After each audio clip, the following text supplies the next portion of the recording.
Vidéo numéro 6. 73, bonjour. C'est Nono, de retour comme promis, pour mon alimentation avec le ventilateur. Donc j'ai mis le ventilateur comme promis.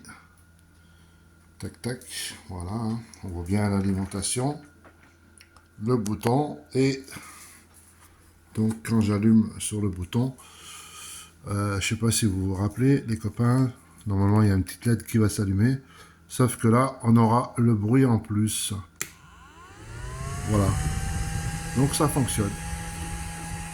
Le ventilo, il souffle, hein, enfin il aspire l'air vers le haut. Voilà. Donc c'est un petit ventilo que j'ai rajouté, juste pour le fun, pour refroidir un peu l'électronique, en sachant qu'il y a des trous de vent. Voilà, tout là, il y a plein de trous, hein. Voilà, donc mon alimentation fonctionne très bien, très bien même. J'ai branché mon décamétrique Yaesu FT 818. Ça fonctionne très bien. Bon, maintenant j'aurai le bruit. Alors bon, après je sais pas. Je sais pas. Pour l'instant, voilà, j'ai fait ce que j'avais à faire, pas de souci, ça fonctionne. Euh, en rappelant tout simplement, je suis comment ils disent radio amateur, un amateur radio. Voilà, chercher les mots. Un amateur radio sur le PMR, voilà. Et plus tard sur le 27, je reviendrai quand je pourrai. Ça, c'est encore une autre histoire. Et en fait, je reviens sur ma fameuse prise USB. Je ne sais pas si vous vous rappelez, la fameuse prise USB.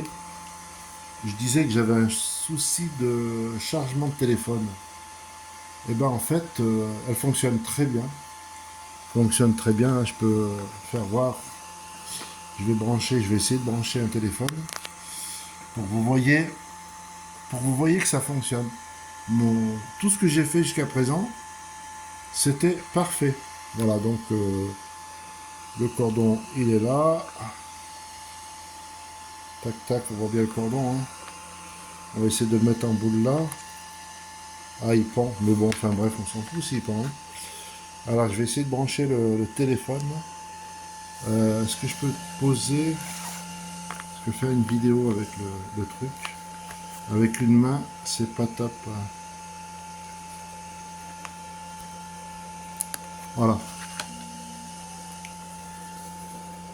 Ça charge. Alors là, je vais arrêter la lime. Voilà.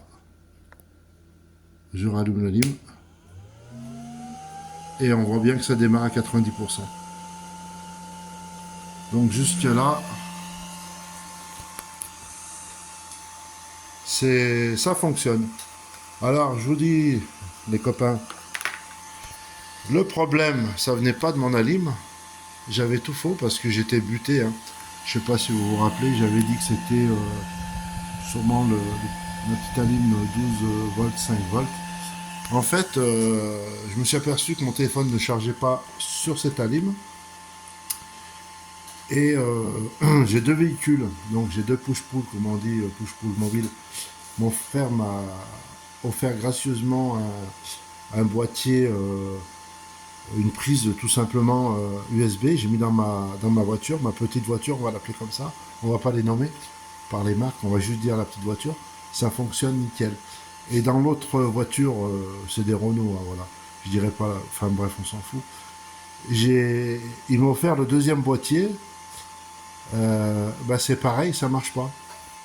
Dans une voiture, ça marche, dans l'autre, ça marche pas. Et sur cette alim, ça marche pas non plus. Tout simplement, ça me mettait un message erreur de connexion. Alors, à savoir que mon téléphone, c'est un téléphone Galaxy A22.